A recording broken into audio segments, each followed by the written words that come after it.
Assalamualaikum warahmatullahi wabarakatuh. Perkenalkan, saya Cindy Aisyah Putri, NIM 1038. Perkenalkan, nama saya Siti Farihah dengan NIM 220210201028. Perkenalkan, nama saya Ati Wulandari dengan akhiran NIM 029. Assalamualaikum warahmatullahi wabarakatuh. Shalom, Om Swastiastu, Namo Buddhaya, salam kebajikan, dan salam sejahtera untuk kita semua. Selamat pagi teman-teman semua.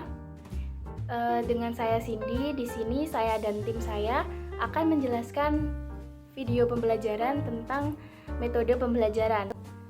Dan yang akan kami sampaikan pada hari ini adalah pengertian metode pembelajaran, kemudian ada implementasi metode pembelajaran, dan kelebihan serta kekurangan metode pembelajaran tersebut. Disimak ya. Baik, di sini saya akan menjelaskan tentang apa itu metode pembelajaran. Metode pembelajaran adalah cara sistematis dalam bentuk konkret berupa langkah-langkah untuk mengefektifkan pelaksanaan suatu pembelajaran. Nah, metode pembelajaran adalah cara kerja yang sistematis untuk memudahkan pelaksanaan berbagai kegiatan pembelajaran untuk mencapai tujuan yang diinginkan atau ditentukan.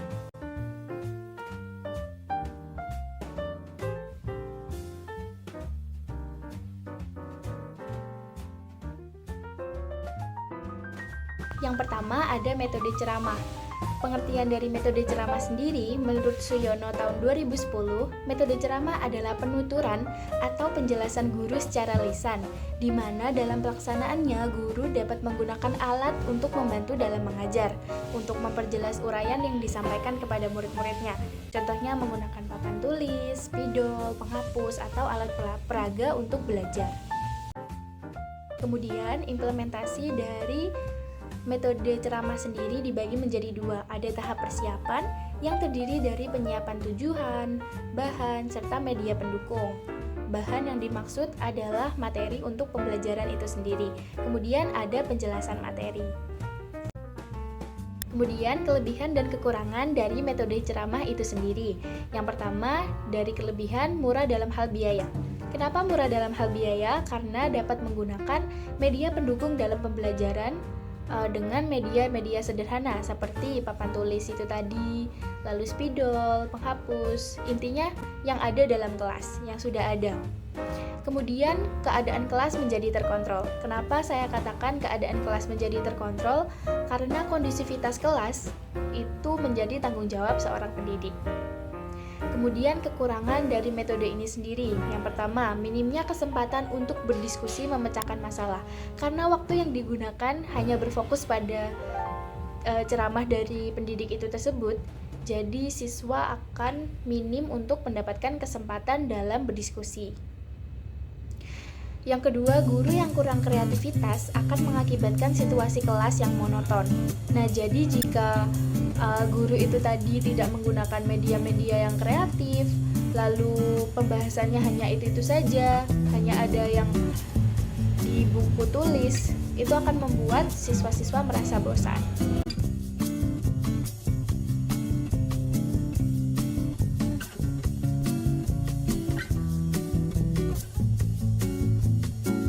Baik, metode yang kedua adalah metode eksperimen.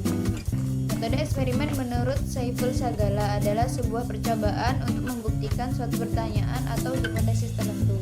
Nah, metode eksperimen di sini bisa dilakukan di dalam laboratorium atau di luar laboratorium. Contohnya yang dilakukan di luar laboratorium adalah eksperimen dalam memasak atau membuat sebuah karya seni. Eksperimen yang dilakukan di dalam laboratorium itu biasanya terkaitan dengan fisika, kimia, dan juga biologi. Baik, di dalam implementasi metode eksperimen di sini kita harus memiliki persiapan. Yang pertama adalah menetapkan tujuan, melengkapi alat dan bahan, petunjuk dan langkah-langkah, dan juga membuat perhitungan waktu. Di dalam pelaksanaan eksperimen ini, guru bertugas untuk membantu, mendampingi, dan mengawasi jalannya eksperimen. Untuk tindak lanjut dari metode ini ialah pembuatan kesimpulan dari laporan eksperimen yang telah dilakukan oleh peserta didik dan juga menata lab kembali seperti semula, dan yang terakhir adalah evaluasi dari guru. dalam metode eksperimen di sini memiliki kelebihan dan juga kekurangan. Kelebihan dari metode ini yang pertama ialah membuat siswa percaya atas kesimpulan hasil eksperimennya karena mereka mencari kebenarannya sendiri. Yang kedua ialah hasil dari percobaan siswa dapat dimanfaatkan untuk sekolah dan masyarakat. Adapun kekurangan dari metode eksperimen ini yang pertama ialah menguji kesabaran guru karena metode eksperimen itu membutuhkan waktu yang cukup lama. Yang kedua ialah memerlukan fasilitas dan bahan yang sulit diperoleh dan juga harganya yang cukup mahal.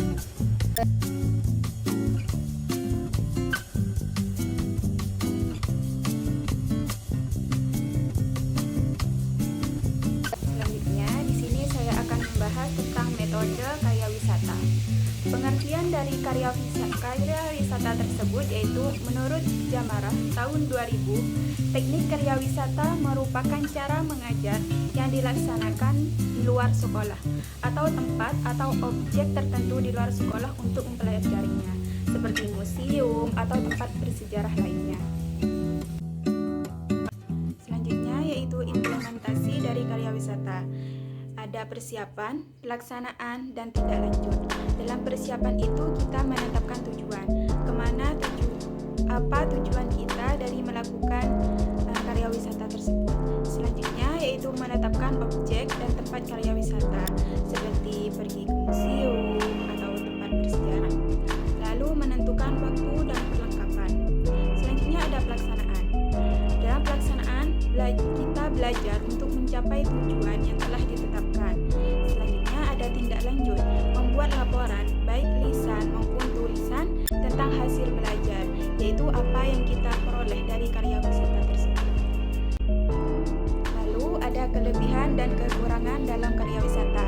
Kelebihannya yaitu prinsip mengajarannya modern, yaitu kita tidak hanya mendengarkan saja, tapi kita bisa melihat secara langsung. Yang kedua yaitu informasi yang didapat lebih aktual. Selanjutnya yaitu kekurangannya, yaitu nomor 1, memerlukan persiapan atau perencanaan yang sangat matang, sehingga karya wisata bisa berjalan dengan lancar. Yang kedua yaitu sulit mengatur siswa yang banyak di perjalanan dan mengarahkan kepada kegiatan studi. Seperti itu.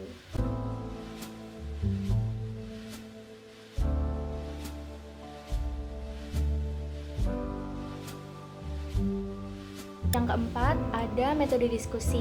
Nah, metode diskusi ini menurut Gilstrap dan Martin pada tahun 1975, metode diskusi merupakan kegiatan di mana sejumlah orang membicarakan secara bersama-sama dengan bertukar pendapat akan suatu topik atau masalah untuk menemukan jawaban berdasarkan semua fakta. Nah, diskusi ini biasanya dilakukan oleh 2 orang atau lebih.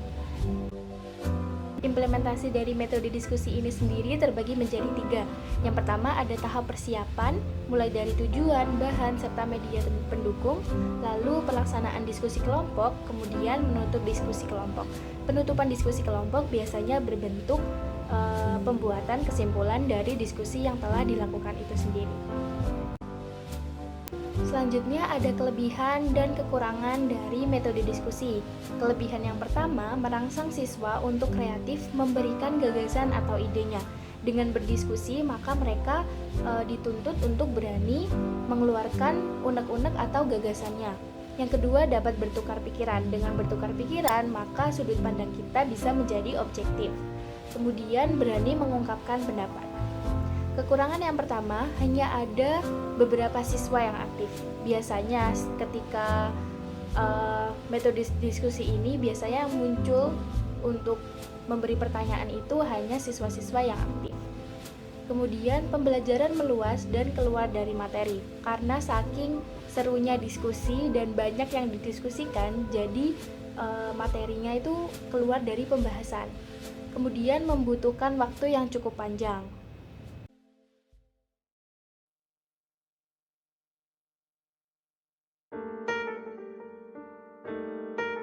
Yang kelima ada metode demonstrasi. Metode demonstrasi menurut Abdul Majid ialah salah satu metode yang cukup efektif karena membantu peserta didik untuk mencari jawaban sendiri berdasarkan fakta atau data yang benar. Dalam implementasi metode ini, seorang pendidik harus mempersiapkan alat dan bahan yang akan digunakan dalam proses demonstrasi seperti proyektor dan juga laptop. Untuk pelaksanaannya dilaksanakan secara bersama-sama dengan memperhatikan apa yang ditayangkan oleh pendidik. Tindak lanjutnya, seorang pendidik memberikan penguatan melalui metode tanya jawab kepada peserta didik tentang apa yang telah mereka pahami dari apa yang ditayangkan di dalam proyektor tersebut. Yang terakhir ialah seorang pendidik memberikan penguatan dan juga kesimpulan terhadap hasil demonstrasi tersebut. Kelebihan dan kekurangan metode demonstrasi di sini, yang pertama ialah peserta didik dapat memahami objek yang sebenarnya dengan ditayangkannya video tersebut. Yang kedua, peserta didik dibiasakan bekerja secara sistematis. Dan yang ketiga, pembelajaran lebih jelas dan konkret dengan adanya bukti nyata di dalam sebuah tayangan tersebut. Adapun kekurangan dari metode demonstrasi di sini, yang pertama ialah perlu adanya keterampilan guru secara khusus. Yang kedua, fasilitas yang memadai tidak terlalu tersedia dengan baik. Yang ketiga, sukar dilaksanakan apabila peserta didik belum matang dan mereka masih belum siap menerima metode pembelajaran demonstrasi tersebut.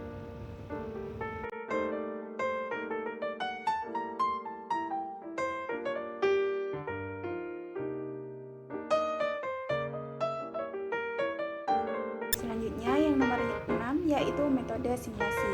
Adapun pengertian metode simulasi yaitu menurut Pusat Bahasa Diknas tahun 2005, simulasi adalah satu metode pelatihan yang memperagakan suatu dalam bentuk tiruan, yakni imakan, yang mirip dengan keadaan yang sesungguhnya. Simulasi penggambaran suatu sistem atau proses dengan peragaan memakai model statistik atau pemeran. Selanjutnya yaitu implementasi dari metode simulasi. Ada persiapan, pelaksanaan, dan petunjuk. Dalam persiapan itu ada penetapan topik dan menetapkan permainan yang akan terlibat. Lalu ada pelaksanaan. Dalam pelaksanaan simulasi oleh para pemeran, yang lainnya memperhatikan. Lalu ada penutup, yaitu berdiskusi dan merumuskan kesimpulan. Selanjutnya yaitu kelebihan dan kekurangan dari metode simulasi. Adapun kelebihannya yaitu ada dua. Yang pertama, meningkatkan kreativitas siswa dalam berpikir. Lalu yang kedua, mendorong motivasi siswa. Adapun kekurangannya yaitu keluar dari jangka waktu yang ditentukan. Yang kedua, terkadang kelas tidak kondusif atau tidak dapat diatur.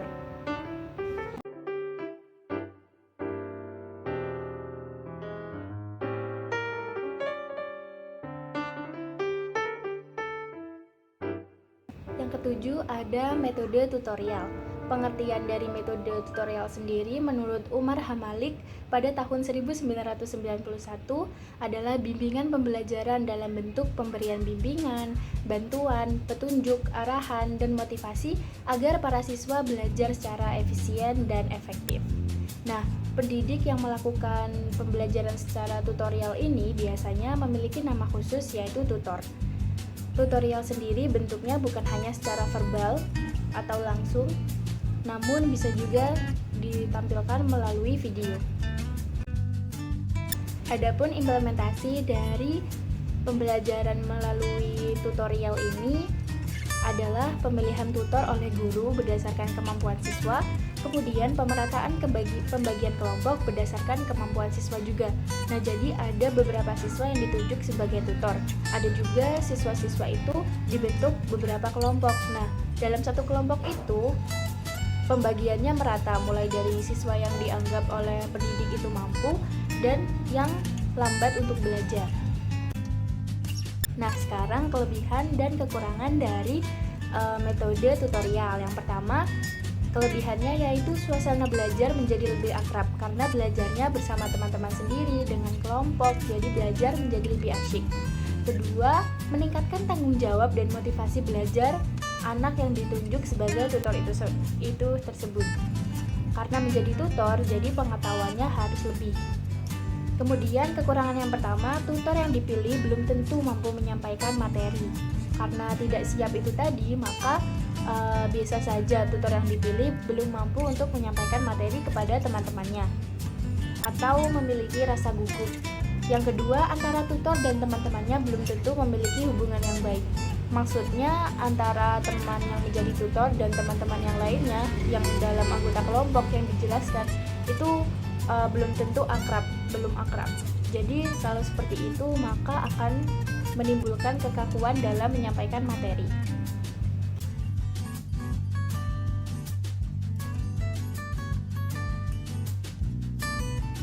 Untuk metode yang ke-8 terdapat metode bermain peran.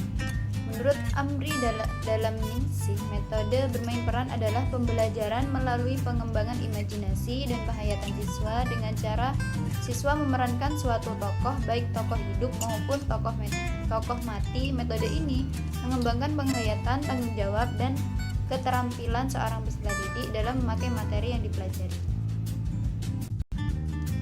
Dalam implementasi metode bermain peran di sini, yang pertama harus mempersiapkan pemanasan, yang kedua memilih pemain, menyiapkan pengamat, menata panggung, memainkan peran, diskusi dan evaluasi, kemudian memainkan peran ulang dan diskusi dan evaluasi yang kedua, kemudian berbagi pengalaman, yang terakhir ialah penarikan kesimpulan. Adapun kelebihan dari metode bermain peran di sini, yang pertama ialah siswa dapat menjabarkan konsep dalam bentuk praktik, yaitu dengan siswa memainkan peran atau memainkan suatu tokoh tertentu. Yang kedua ialah memecahkan masalah melalui skenario yang dibuat. Dengan siswa bermain peran di suatu tokoh tertentu, mereka dapat mengikuti skenario dan alur cerita tersebut. Dari situlah mereka dapat memecahkan masalah tersebut. Adapun kekurangan dari metode bermain peran di sini, yang pertama ialah jika siswa tidak dipersiapkan dengan baik, maka kemungkinan besar mereka tidak melakukannya secara sungguh-sungguh. Yang kedua, bermain peran mungkin tidak akan berjalan dengan baik jika suasana kelas tidak mendukung, maka butuh kreativitas guru untuk mengkondusifkan kelas.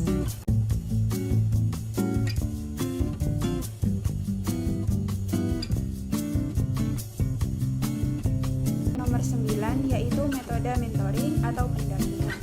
Menurut Anderson dan Shannon, mentoring adalah sebuah proses alami di mana seseorang yang lebih banyak memiliki kemampuan dan pengalaman melayani sebagai peran model, guru, sponsor, pendorong, kesultanan, dan teman kepada seseorang yang memiliki kemampuan dan pengalaman masih sedikit. Selanjutnya yaitu implementasi dari metode mentoring. Yang pertama yaitu tahap perkenalan, yakni peserta didik dengan mentoring harus saling mengenal satu sama lain. Yang kedua yaitu tahap observasi atau tahap penelitian. Yang ketiga adalah tahap kolaborasi atau kerjasama antara mentoring dengan peserta didik. Yang keempat yaitu tahap supervisi, yaitu pembinaan dari mentoring. Yang kelima yaitu tahap implementasi atau penerapan. Kelebihan dan kekurangan dari metode mentoring. Yang kelebihannya yang pertama yaitu menerima masukan dari mentor. Yang kedua yaitu meningkatkan motivasi karena merasa didukung.